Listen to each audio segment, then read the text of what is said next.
নমস্কার বন্ধুরা, welcome to my channel power of universe. আজকে আমি আপনাদের 10 মহাবিদ্যা সম্পর্কে কিছু অজানা তথ্য বলব।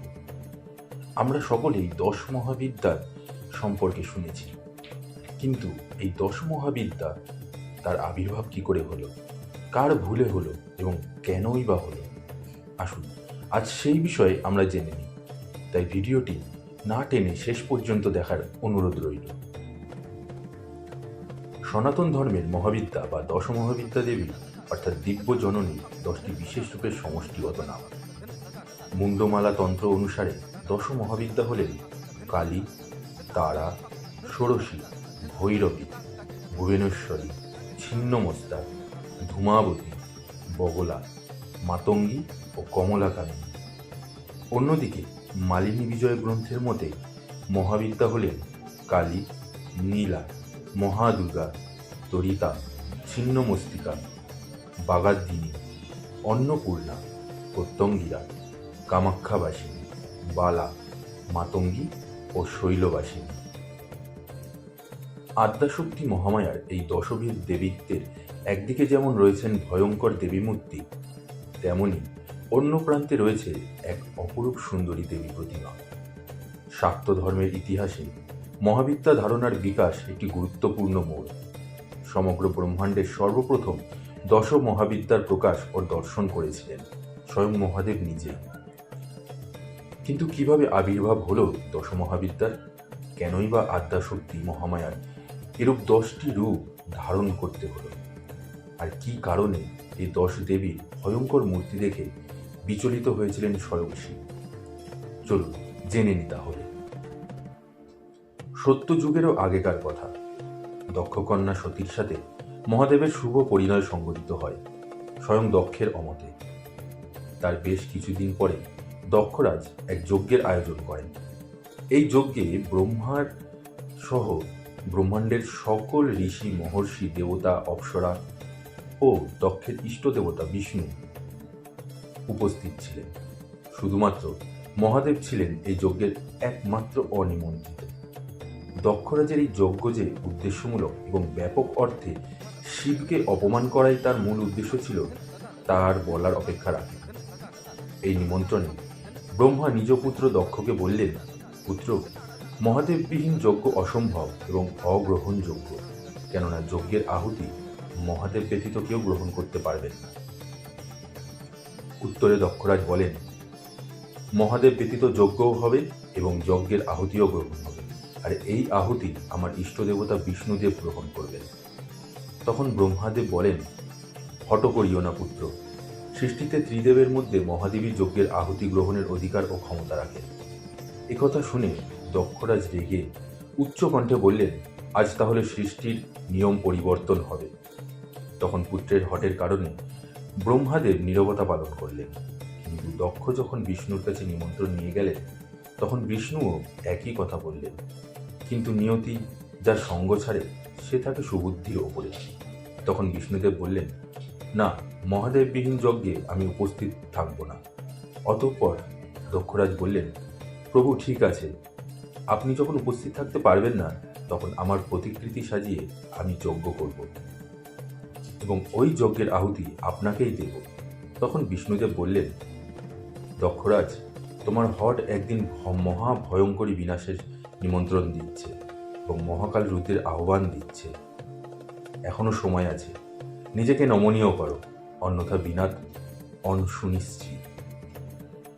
দক্ষ বিষ্ণুর কথায় পাত্তা দিলেন না। তিনি চলে গেলেন এবং যজ্ঞের প্রস্তুতি শুরু করলেন। এদিকে দেবর্ষি নারদমুনি এসে দক্ষকন্যা সতীকে যজ্ঞের সংবাদ দিলেন।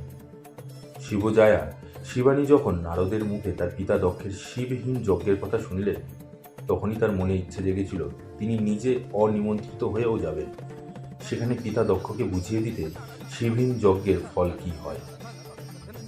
তাই তিনি স্বামীর কাছে অনুমতি প্রার্থনা করেছেন পিতৃগৃহে যাওয়ার, কিন্তু দেবাদিদেব জানতেন এর ফল কি হবে। তাই তার প্রবল আপত্তি সতীকে দক্ষালয়ে যেতে। শিব জানেন যে পরিণাম কি হবে। সতী প্রতিনিন্দা সহ্য করতে না পেরে দেহত্যাগ করবে। তাই ভবিষ্যৎ ভেবে সতীর অদর্শন বিরহে ব্যাকুল মহাদেবের প্রবল আপত্তি তাকে ছেড়ে দিলেন। কিন্তু নিয়তি স্বয়ং মহামায়ার ইচ্ছাকে নিবারণ করেন সাধ্য কার। মহাদেবকে অনেক কাতর অনুনয় প্রার্থনা করে যখন তার সম্মতি পাওয়া গেল না, তখন আদ্যাশক্তি মহামায়া তার মায়া শক্তি বিস্তার করে স্বয়ং বিশ্বনাথ তথা তার স্বামী মহাদেবকে তার স্বরূপ জানিয়ে দিলেন যে কে তিনি। তার ইচ্ছার বিরুদ্ধে যাওয়ার সাধ্য কারও নেই। তাই এবার জগদম্বা মহামায়ার পরমা প্রকৃতি লীলা বিগ্রহের প্রকাশ ঘটল 10 দিকে আলো। শিবের সামনে প্রকাশিত হল এই দশবিধ লীলা বিগ্রহেরই দেবী ভগবতীর দশ মহাবিদ্যা নামে ভুবন বিদিত। দেবী নিজেও সবই জানতেন কেন তিনি যাচ্ছেন, তার ফল কি হবে। তবুও মিথ্যা অভিমান ও অহংকারের শাস্তিদান ও স্বামীর প্রতি শ্রদ্ধা ভক্তির মহিমা জগৎকে দেখানোর প্রয়োজনে এই লীলা বিগ্রহগুলির সৃষ্টি। আর জগতের সাধক ভক্তের দলও পেল মা করুণাময়ী ভগবতীর 10টি অপূর্ব লীলা বিগ্রহ।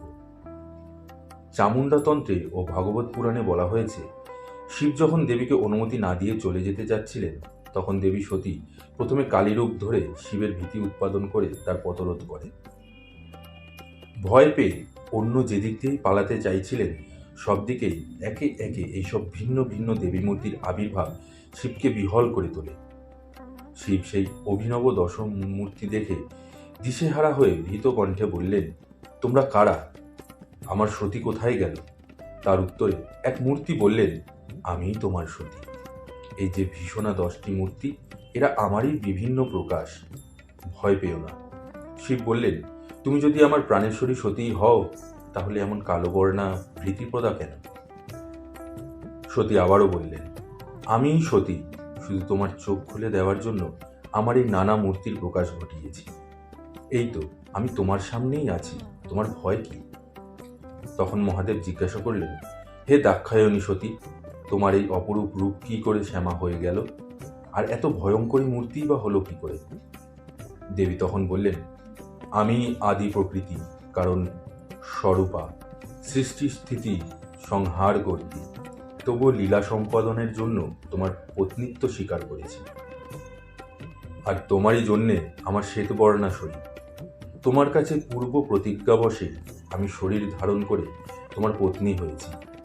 সেই আমি পিতার মহাযজ্ঞ ধ্বংস করবার জন্য এই ভয়ানক রূপ ধারণ করেছি। এই যা দেখলে সব আমারই রূপ, সব আমি। অতএব হে শম্ভু, ভয় পেও না। তোমাকে ভয়ে পালিয়ে যেতে দেখে আমি 10 দিকে তোমায় আটকাবার চেষ্টা করেছি মাত্র। তার জন্য আমি তোমাকে 10 ভাগে ভাগ করে ছড়িয়ে দেখাচ্ছি।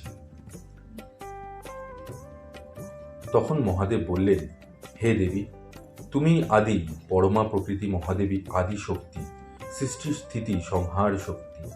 তোমার তত্ত্বস্বরূপ না জেনে বা ভুলে গিয়ে মহামোহবশত তোমায় অপ্রিয় কথা বলেছি। হে মহাদেবী, তুমি আমার অপরাধ ক্ষমা করো।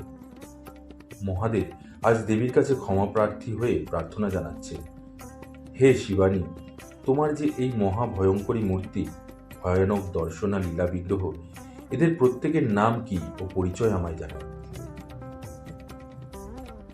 এরপর দেবী মহামায়া নিজ মুখে নিজের 10 মহাবিদ্যার প্রকাশ করলেন। তোমার সামনে এই দেখো, আমি কালী মূর্তিতে। তোমার ঊর্ধ্ব দিকে আমি মহাকালী স্বরূপিণী, তারিণী তারা। বাম দিকে ভুবনেশ্বরী। তোমার পিছন দিকে আমি দানব নাশিনী বগলা মূর্তিতে। অগ্নিকোণে আমি বিধবা জড়তী রূপে ধূমাবতী নামে আছি। নৈরিত কোণে আমি সর্ব ঐশ্বর্যের অধীশ্বরী কমলা রূপে। বায়ুকোণে আছি মাতঙ্গী রূপে। ঈশান কোণে আছি সর্ব সৌন্দর্যের অধীশ্বরী ত্রিপুরেশ্বরী ষোড়শী হয়ে। আর তোমার সঙ্গে কথা বলছি যে আমি, সে ভৈরবী, ভৈরব সঙ্গী। মূলত আমি এক ও অদ্বিতীয়া। প্রয়োজনে আমার এই 10 রূপে প্রকাশ হয়। আজ তোমাকে আমার এই লীলা বিগ্রহদের দর্শন করালাম। এই বলে দেবী শিবকে এদের পূজা বিধিও বলে দিলেন, আর বললেন, আমি তোমার প্রিয়তমা পত্নী, আর তুমিও আমার একান্ত প্রিয়তম স্বামী। পিতা প্রজাপতি দক্ষের অহংকার চিরকালের জন্য মিটিয়ে দিতে, জগতের মানুষের কাছে অহংকারের ফল কি হয় তা জানিয়ে দিতেই, তার যজ্ঞ নষ্ট করবার জন্য আমি এখনই সেখানে যাব। হে দেবাদিদেব, তুমি যদি না চাও তবে আমাকে অনুমতি দাও। আমি পিতাকে যথোচিত শিক্ষা দিতে, তার যজ্ঞ নষ্ট করতে সেখানে যাই। এবার আমায় দক্ষ যজ্ঞস্থলে যাওয়ার অনুমতি দাও। শিব আর ভুল করলেন না, তার ইচ্ছায় জগৎ চলে। সেই ইচ্ছাময়ীর ইচ্ছাকে তিনি তার অনুচর প্রমথদের বলেন, নিয়ে এসো সিংহবাহিনী রথ, নানা রত্নালঙ্কার। দেবীকে যথোচিতভাবে সাজিয়ে সেই রথে স্বয়ং বসিয়ে দিলেন এবং বললেন, তুমি আদ্যাশক্তি স্বরূপ, আদ্যাশক্তি পরমাপ্রকৃতি, সর্বজীবের অন্তরে বিরাজিতা স্বতন্ত্রা। তোমার কাছে আমার বিধিনিষেধ? তোমার যখন দক্ষযজ্ঞ নাশ করবার বাসনা হয়েছে, তখন আমি কোন ছাড় যে তোমায় নিষেধ করব? অতএব হে মহাদেবী, ভ্রমবশত আমি যা বলেছি সব ক্ষমা করে দাও।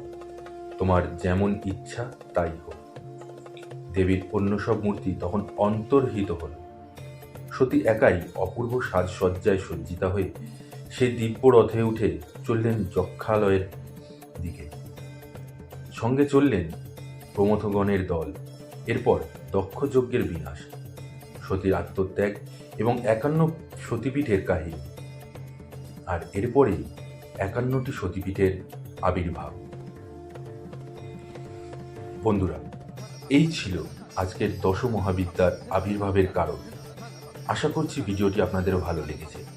ভিডিওটি ভালো লাগলে অবশ্যই লাইক, কমেন্ট আর শেয়ার করবেন। আর যারা আমার চ্যানেলে নতুন আছেন তারা অবশ্যই আমার চ্যানেলটিকে সাবস্ক্রাইব করে দিন।